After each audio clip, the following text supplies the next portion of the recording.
எல்லா நண்பர்களுக்கும் வணக்கம். வாழ்க்கையில செம்ம நம்ம இன்னைக்கு 50 வயசு ஆயிடுச்சு. வாழ்க்கையில முன்னேறணும்னா படாத கஷ்டப்படணும். சென்னையில வாயெல்லாம் சந்தோஷமா இருக்கலாம்னு சொல்லுவாங்க. உழைச்சாதான் முன்னேற முடியும். அதுக்கு தகுந்த உழைச்சிக்கிறவன் இன்னும் உழைச்சிட்டு தான் இருக்கான். சிந்திச்சு உழைக்கணும். பிஸ்னஸ் கடலை முட்டாய் பண்ணா கூட நம்ம தனியா ஒரு வியாபாரம் பண்ணினா நல்லா சந்தோஷமா வாழலாம். டெய்லி ஒரு 500 1000 இருக்கலாம். அடுத்தவங்கிட்ட அட்வைஸ் நான் என்ன சொன்னேன், அடுத்தவங்கிட்ட போய் வேலை செஞ்சுனா மாசம் 10,000னா அந்த 10,000 வச்சு நீ குடும்பம் நடத்துவியா, சாப்பிடுவீங்களா, பிள்ளைங்க படிக்க வைப்பீங்களா? அப்படியே காலங்கள் ஓடி போயிடும். தயவு செய்து சென்னையில வாயிற மக்கள் சொல்றேன், தயவு செய்து ஏதோ ஒரு தொழில் பண்ணுங்க, பிசினஸ் பண்ணுங்க, எதனா ஒரு சொந்த தொழில் பண்ணுங்க. முதல் இல்லாத பண்றதுக்கு தான் வாய்ப்பு நம்ம தேடணும். எதுவுமே நம்ம அதை சொத்தை வித்துன்னு அதை வித்துன்னு நம்ம தொழில் பண்ணா கஷ்டம். கஷ்டப்பட்டு ஒரு தொழிலை உருவாக்குங்க. உருவாக்கின பிறகுதான் உங்களுடைய முன்னேற்றம், உங்களுக்கு கஷ்டம் லாபம் கஷ்டம்லாம் தெரியும். இல்லாதன்னு வச்சுங்க, நீங்க ஒண்ணுமே இல்லாத ஒரு 10 லட்ச ரூபா நம்ம கடன் வாங்கி ஒரு பிசினஸ் ஏதோ வித்துக்கிட்டு போட்டோம்னா அந்த பிசினஸ் கண்டிப்பா சக்சஸ் ஆகிறது கஷ்டம் தான். நீ ஏற்கனவே அந்த ஃபீல்டுல எந்த ஃபீல்டுல இருந்தாலும் சரி, ஒரு கடையில வேலை பார்த்தா, ஒரு டீ கடையில ஒரு டீ கடையில வேலை பார்த்துட்டே இருந்தீங்கன்னா கொஞ்சம் கொஞ்சம் காசை சேர்த்து வச்சு நீங்க ஒரு நல்ல இடமா பார்த்து அந்த டீ கடை வச்சு கொஞ்ச நாள் கழிச்சு ஒரு 6-7 மாசம் கழிச்சாதான் அந்த கடை டெவலப் ஆகும். உடனே டெவலப் ஆகும்னு சொல்லவே முடியாது. வாழ்க்கையில எந்த வியாபாரமே உடனே பிசினஸ் டெவலப் ஆகாது. சென்னையில வாயறதுக்கு 1008 தொழில்கள் இருக்கிறது.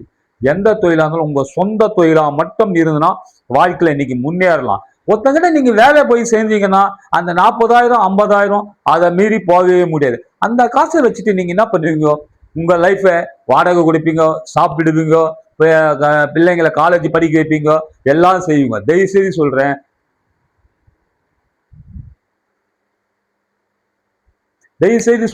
தயவு செய்து எது பண்ணாலும் சொந்த வியாபாரமா சொந்தமா நம்ம ஒரு சிந்திச்சு செயல்படுங்க. நான் சொன்னேன்ல, ஒரு கள்ள மிட்டாய் பண்ணா கூட ஒரு ஏஜென்ட் மாதிரி எடுத்து ஒரு 50 கடைக்கு சப்ளை பண்ணிட்டு டெய்லி அதுல ஒரு ஒரு பாக்கெட்டுக்கு 2 ரூபா இருந்தனா கூட ஒரு 100 பாக்கெட் வரும்போது அந்த டைம்ல 1000 ரூபாய் சம்பாதிச்சுட்டு சந்தோஷமா நம்ம ஒரு வியாபாரம் இருந்தா சந்தோஷமா அதுக்கு ஒரு வழி காட்டுவோம். இன்னும் ஒரு ஆளை வச்சுட்டு நம்ம ஒரு வேலைக்கு ஆள் வச்சு கூட கடைங்களுக்கு வண்டி ஒரு வாங்கி கொடுத்து இந்த லைனை நம்ம போட்டு இந்த லைனை அவனை மாத்தி விட்டுட்டு கூட இன்னைக்கு நம்ம சம்பாதிச்சு உட்காந்து இப்படியே ஒரு 4-5 பிசினஸ் பண்ணலாம். ஒருத்தங்கிட்ட வேலைக்கு போனா அதுனா தலையெழுத்துனா அதுதான். 10,000 கொடுப்பான், 2 வருஷம் கழிச்சு 12,000 கொடுப்பான், இன்னும் ஒரு 2 வருஷம் கழிச்சு 15,000 20,000 கொடுப்பான். உங்க திருமணம் ஆன பிறகு உங்க பிள்ளைங்களுக்கு செலவு பண்றதுக்கு, படிக்க வைக்கிறதுக்கு, உங்க செலவு நல்லது கட்டுறது எல்லாம் ஊருக்கு போறது வர்றதுக்கு சென்னையில ஒருத்தங்கிட்ட வேலை பார்த்தோன்னா முன்னேறவே முடியாது. அதுதான் நான் அச்சு சொல்றேன், முன்னேறவே முடியாது. அது நீங்க முன்னேறமோ இல்லையோ நம்ம வாழ்க்கையில இன்னும் ஒன்று அடுத்து என்ன சொல்றேன்னா சிறு சேமிப்புன்னு ஒண்ணு இருக்கணும். சிறு சேமிப்பு இல்லைன்னா வாழ்க்கையில முன்னேறவே முடியாது. 10,000 ரூபாய் சம்பளம் வாங்கினா நம்ம 2,000 ரூபாய் மீதி பண்ற மாதிரி இருந்தா தான், செலவு மீதி பண்ணி இருந்தா தான் வாழ்க்கையில முன்னேறவே முடியும். பத்தலன்னு ட்ரை பண்ணிட்டு போயிருந்தா வாழ்க்கையில முன்னேறவே முடியாது. நீ வேலை செஞ்சா கூட சரி, 20,000 சம்பாதிக்கணும், உனக்கு 2,000 ரூபாய் சேஃப்டி பண்ற மாதிரி ஏதோ ஒரு உண்டியில போட்டு வைக்கிற மாதிரி இருந்தாதான் வாழ்க்கையில முன்னேற முடியும். நீ இல்லைன்னா அந்த வருமானத்துக்கு தகுந்த அந்த வேலை கிடைக்கலாம், அந்த வேலை செய்யறதுக்கு பிரயோஜனமே இல்லை.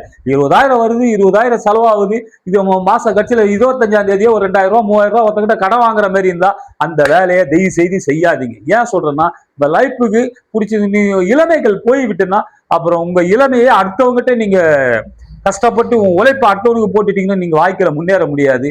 அடுத்து ஏன்னா உங்க ஏன் இருக்கு சொல்றேன்னா, ஒரு சொந்த வீடு வாசல் எல்லாம் வாங்கணும்னா, சொந்த வீடோ இல்லை எதுவும் ஒன்று வாங்கணும்னா வியாபாரம் வியாபாரம் வியாபாரம் பிசினஸ் பண்ணுங்க, சந்தோஷமா இருங்க, கேர்ஃபுல்லா பண்ணுங்க.